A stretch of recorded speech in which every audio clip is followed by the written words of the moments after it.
On a quiet December morning in 1941, Thailand woke up to an unexpected surprise, an invasion by the Japanese. This unforeseen intrusion wasn't a random act of aggression. Rather, it was the culmination of a deeply rooted ideology, Hakko Ichiu, which had been brewing in the heart of Japan for decades. Propounded by Tanaka Chigaku in the mid to late 1800s, Hakko Ichiu was a principle that held the belief that imperial rule was divinely ordained to expand until it united the entire world. Tanaka envisioned this global unification as a consequence of the emperor's moral leadership. However, Japanese nationalists had a different interpretation. They saw it as a mandate for Japan to free Asia from the clutches of colonizing powers and to establish itself as the leading influence in the region. This idea was further solidified with the concept of the New Order in East Asia, or Twashin Chitsujo in Japanese. This new order was not just a political strategy, but a grand design to reorder the socio-economic and cultural landscape of East Asia under Japanese leadership. As these ideologies fermented, they set the stage for the Japanese invasion of Thailand, a move that was not just about territorial gain, but a crucial step towards fulfilling the vision of Hakko Ichiu and the new order in East Asia. The dawn of December 8, 1941, marked the beginning of this unseen invasion. While the world's eyes were on the Pacific, where Japanese forces had attacked Pearl Harbor just hours before, a quiet corner of Southeast Asia was about to be drawn into the whirlwind of the Second World War. No one could have predicted the scale and impact of the events that were about to unfold. The Thai people, the unsuspecting victims of this ideological invasion, could only brace themselves for what was to come.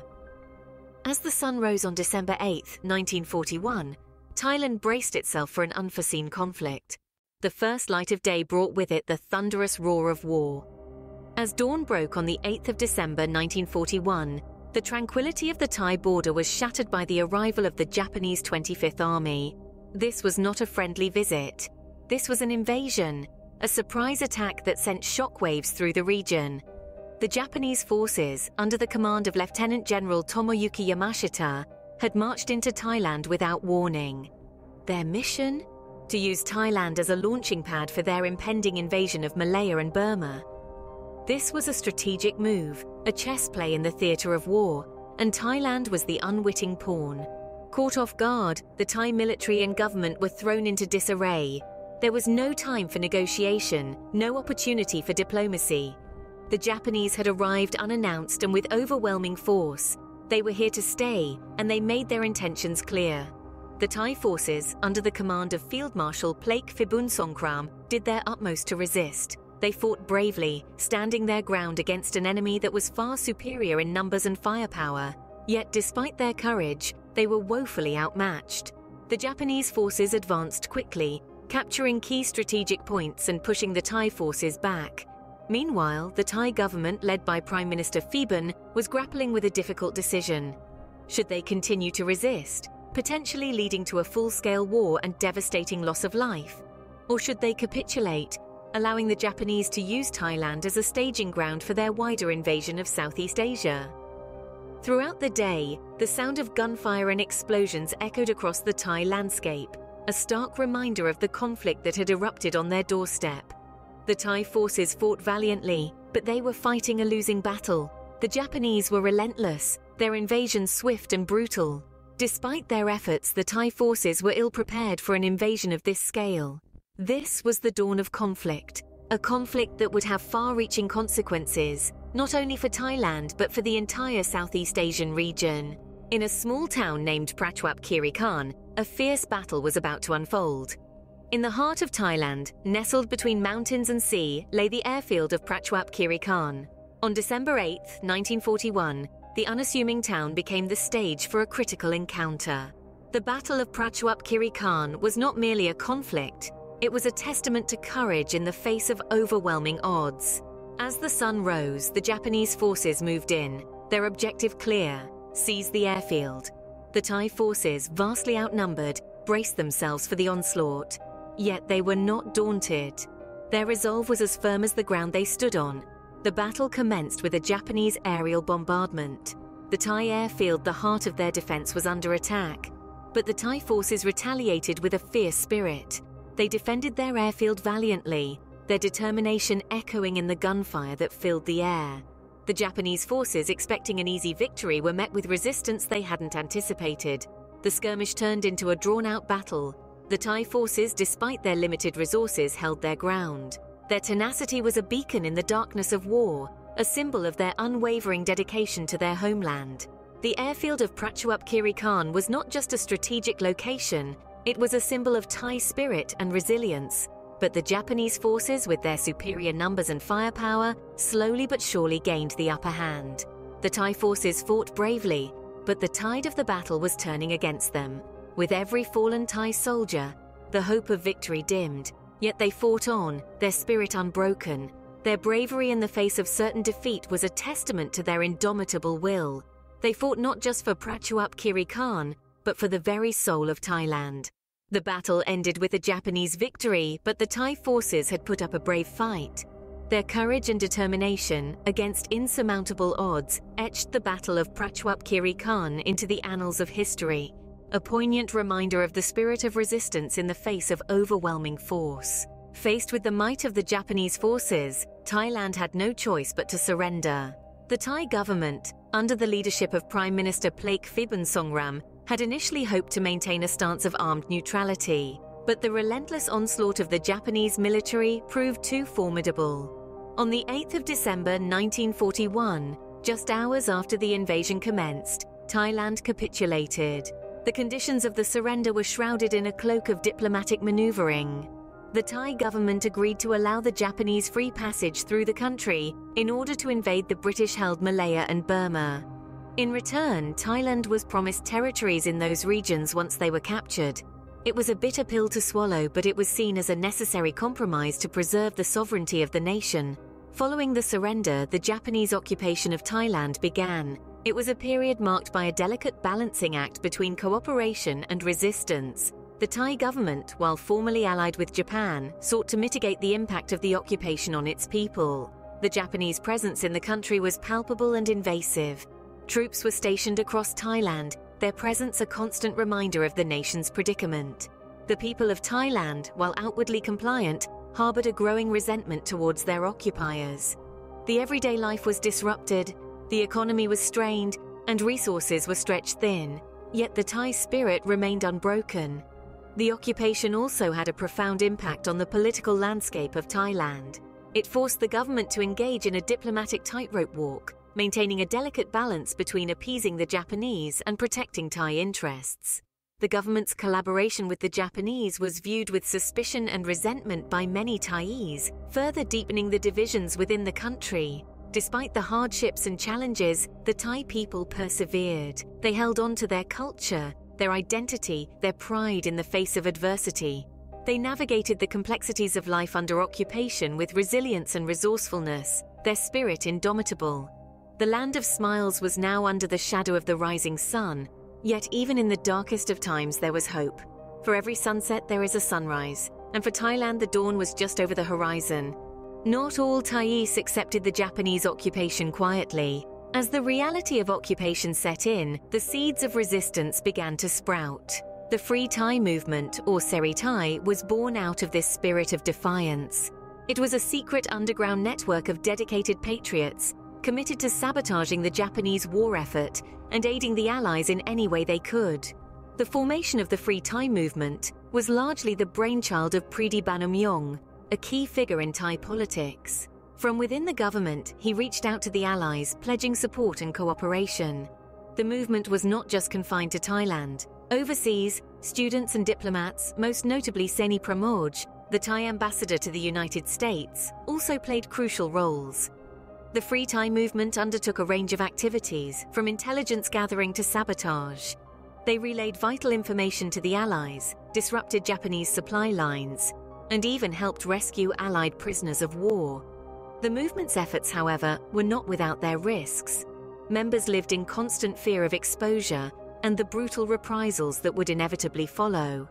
Yet while the Free Thai movement resisted, the Thai government was seemingly in collaboration with the Japanese. Why, you might ask? Well, the answer lies in the complex nature of geopolitics.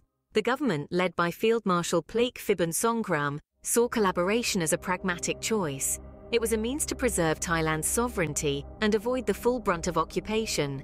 The government even declared war on the United States and the United Kingdom in January 1942, a move seen by many as a symbol of this collaboration. Yet it's essential to note that this collaboration was not without its internal opposition and was largely resented by the Thai public. Even within the government, figures like Pridi Banomyong worked in secret to undermine the Japanese.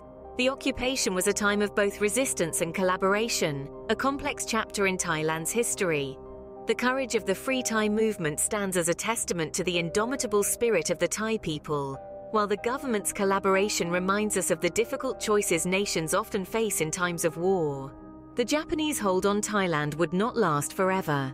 And so, as the tide of World War II began to turn, the days of occupation drew to a close.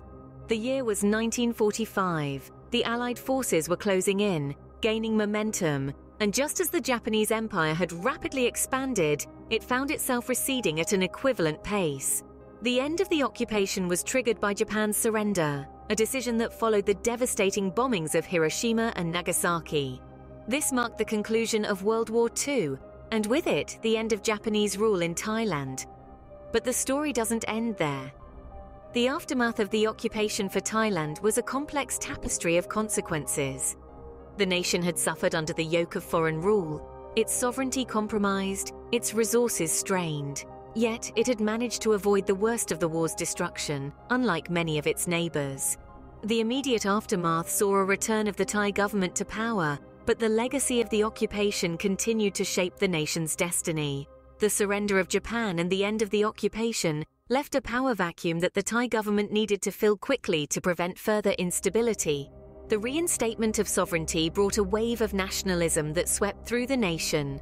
The Thai people, having endured years of foreign rule, were now eager to reclaim their identity, their culture, and their destiny. This sentiment would fuel the political and social changes that Thailand would experience in the years to come. Yet, the war had also exposed the vulnerabilities of Thailand. It had revealed the necessity for strong, unified leadership and the importance of international alliances. These lessons would guide Thailand as it navigated the post-war world, striving to build a stronger, more resilient nation. So while the Japanese occupation of Thailand had ended, its echoes would reverberate through the corridors of time. The scars of occupation would heal, but the memories would linger, serving as a stark reminder of the past. The war had ended, but its effects would be felt for many years to come. As the dust of war settled, Thailand faced a new reality. Post-war Thailand, like many nations entangled in the vast web of World War II, was a landscape forever altered. The aftermath of the Japanese invasion and occupation was a period of immense change, a time when the nation grappled with its new identity. The political landscape was perhaps the most visibly changed. The invasion had exposed the vulnerability of Thailand's sovereignty, prompting a re-evaluation of its political alliances and strategies. In the wake of the occupation, the country sought to distance itself from the Axis powers, aligning more closely with the Allies, a shift that would significantly influence Thailand's international relations in the years to come. On the societal front, the invasion and occupation had profound implications. The events of the war had revealed the fragility of peace and the value of national unity. The shared experience of occupation fostered a sense of collective resilience among the Thai people, an attribute that would prove vital in the subsequent years of recovery and nation-building. Economically, the aftermath of the occupation was a time of rebuilding. The war had devastated the country's infrastructure and economy, but in its wake, it also presented opportunities for growth and development. The post-war period saw Thailand embark on a journey of economic reconstruction, leveraging international aid and domestic resources to rebuild its economy, ultimately paving the way for the economic powerhouse that Thailand is today. But perhaps the most enduring impact of the invasion and occupation lies in how it has shaped modern Thailand. The memories of the war, the lessons learned, and the resilience fostered have all contributed to the nation's identity. They have influenced its political decisions, its societal values, and its economic strategies. The echoes of the past, therefore, continue to reverberate in present-day Thailand. The legacy of the Japanese invasion and occupation is not simply a chapter in history, but a narrative that has been woven into the very fabric of the nation. As Thailand continues to navigate its path in the global landscape, it does so with the wisdom of its past and the promise of its future. The echoes of the past continue to reverberate in present-day Thailand. The Japanese invasion of Thailand was a pivotal moment in the nation's history. The spark of conflict ignited on that fateful day of December 8, 1941, when the principles of Hakko Ichiu led the Japanese forces to Thailand's shores. The Battle of Prachuap Khiri was a testament to the resilience and courage of the Thai people. The surrender and subsequent occupation, however, marked a dark period in Thailand's history. Yet even in the face of adversity, the spirit of resistance never completely faded, and when the occupation finally ended, the nation had to grapple with the aftermath, a complex interplay of collaboration and resistance that had unfolded. These events, as harrowing as they were, helped shape Thailand into the nation it is today. They serve as a reminder of the resilience and determination of the Thai people and the complex journey they have undertaken. Remembering these events helps us understand the complex journey that has shaped Thailand into the nation it is today.